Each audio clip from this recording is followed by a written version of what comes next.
हे guys नमस्कार जय Jagannath welcome to my new blog.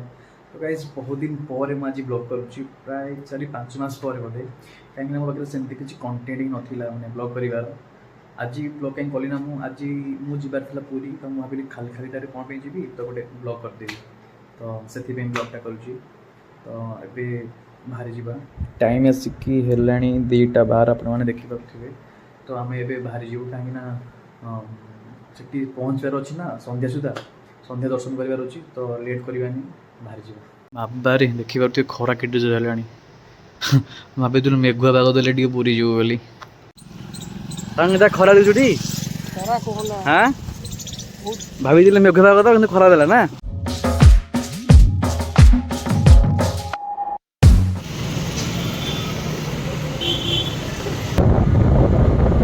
Finally आम पूरी सिटी को एंट्री कलु जिते बेले भी आसू ये सब चाह पीकी जाऊ कहीं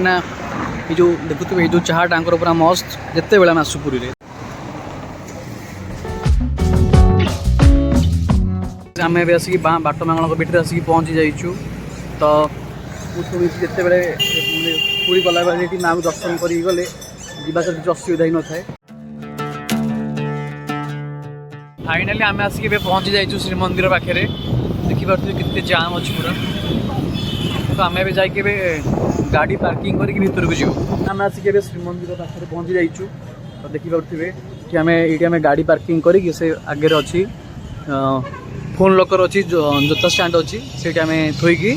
सीधा मंदिर को जीव। तापर नेक्स्ट जगह भितर हाँ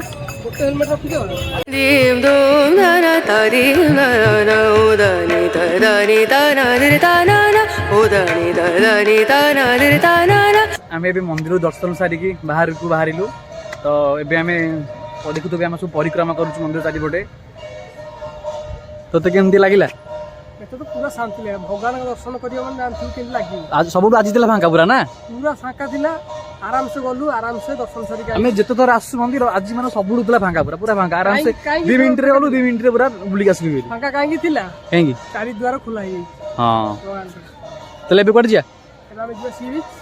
नहीं नहीं एबे हमें सी बीच न जाएगी पळिया एबे हमें पळिया हमें गोल्डन बीच पळिया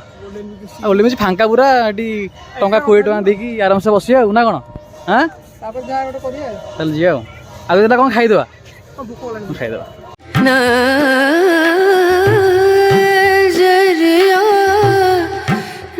देखुन के जाम होई बाकी की ब्रेक ब्रेक ना कोन नहीं पीटी दो का दुकान रे पसी दो दुकान बाड़ी का देहर बाड़ी ओ दादा दादा साइड कहला मो लेगला 260 अधिक चाहिए जुआड़ तो जीव खा सब तो खाई नॉन वेज आम हेलु वेजिटेरियन आ कौन नॉन वेज खाइबू आम तो वेजिटेरियन ना अरे प्योर वेजिटेरियन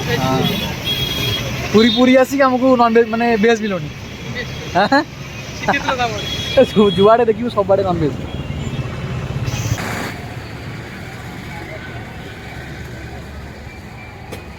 आइलु जीवा के गोल्डन बीच रे आसिक पहुंची गलु सेठी टिकेट देखा होची टिकेट गोटा गला 20 टका ना कोन मते नहीं कोन आसु नहीं के आसे कथा मांडू हां ना कोन। तो आम ए आसिक गोल्डन बीच रे पहुंची कि एडी पूरा बसिकी पूरा चिल नउछु देखि पाछुए सुंदर परिवेश बोतम बटम दोनबे देखि पाछुए पूरा फांका पूरा एमुड सेमुड पूरा फांका ए पूरा पूरा पवन मस्त पूरा एठी पूरा पीसफुल आराम रे पूरा बसछु एठी पूरा जन पड़ी समुद्र ना गहली पूरा हाउ जाऊ एपड़ा आराम रे एठी बसिले देखिलु केई पड़े ना टंका 20 टका नेलो आसी बसिलो पूरा एन्जॉय कलो घंटा 2 घंटा 3 घंटा 10 घंटा सकाळे जाई जते बेले जाउछ जा हां केई कहगु ना बाली सब झाड़ी दे देखिया देखिया कामुड़ दबा नाही कामुड़ी दबो ओदि मरि जु कामुड़ देले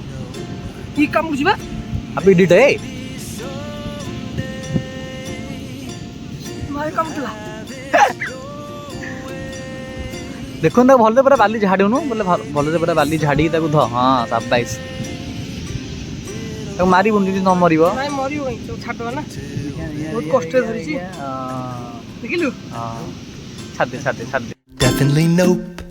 a nope, nope, a nope. तो टाइम ही जाइए वीडियो को एंड करिवार आई होप आपण मन वीडियो पसंद आसतबो यदि पसंद आसता लाइक एंड सब्सक्राइब करेंगे देखा एक नुआ ब्लॉग रे thanks for watching. I don't think so. No. तो गाइज आम ए मंदिर दर्शन सारिकी बाहर कौन बाहर